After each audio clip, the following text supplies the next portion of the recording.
દેશની સીમાઓ માતાના વસ્ત્ર સમાન છે. તેનું રક્ષણ કરવું દરેક ભારતીયની ફરજ છે. ભીષ્મ પિતામહ. નમસ્કાર દર્શક મિત્રો, સરહદ ન્યૂઝ ચેનલમાં આપનું સ્વાગત છે. હું અનિતા ગોસ્વામી. હવે જોઈએ સમાચાર વિસ્તારથી. ડીસાની યુવતીના શંકાસ્પદ મોત અને દહેજ ઉત્પીડનના મામલે સાસરી પક્ષના 5 સભ્યો સામે પોલીસ ફરિયાદ નોંધાતા ચકચાર મચી ગઈ છે.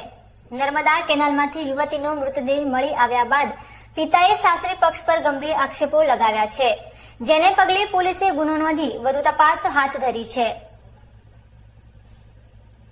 ડીસાની 26 વર્ષીય બિલ્કિશ બાનોના લગ્ન 6 વર્ષ અગાઉ વાવના માલસણ ગામના કરીમભાઈ ઘાંચી સાથે થયા હતા. શરૂઆતનું 1.5 વર્ષ દાંપત્ય જીવન સુખમય રહ્યા બાદ છેલ્લા 4 વર્ષથી દહેજની માંગણી સાથે શારીરિક અને માનસિક ત્રાસ આપવામાં આવતો હોવાનો પિતાએ આક્ષેપ કર્યો છે. 14 એપ્રિલની રાત્રે બિલ્કિસબેને પિતાને ફોન કરી સાસરી પક્ષના લોકો મારઝૂડ કરી રહ્યા હોવાનું જણાવી તાત્કાલિક લઈ જવા વિનંતી કરી હતી. જો કે બીજે દિવસે સવારે પિતા તે લેવા પહોંચે તે પહેલા જ જમાઈનો ફોન આવ્યો હતો કે તમારી દીકરી કેનાલમાં પડી ગઈ છે. ત્યારબાદ 15 એપ્રિલે થરાદ પાસે નર્મદા કેનાલમાંથી યુવતીનો મૃતદેહ મળી આવતા પરિવારમાં શોકનું મોજું ફરી વળ્યું હતું.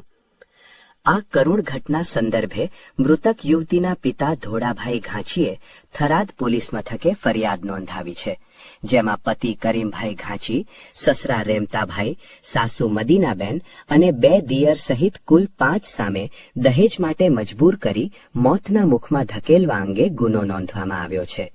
થરાદ પોલીસે હાલમાં કાયદેસરની કાર્યવાહી કરી આ ઘટના પાછળના સાચા કારણો શોધવા માટે ચક્રો ગતિમાન કર્યા છે.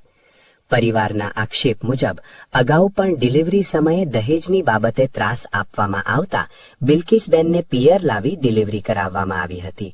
આ સતત ચાલતા માનસિક ત્રાસ અને અંતે કેનાલમાં પડવાની ઘટનાએ અનેક સવાલો ઊભા કર્યા છે.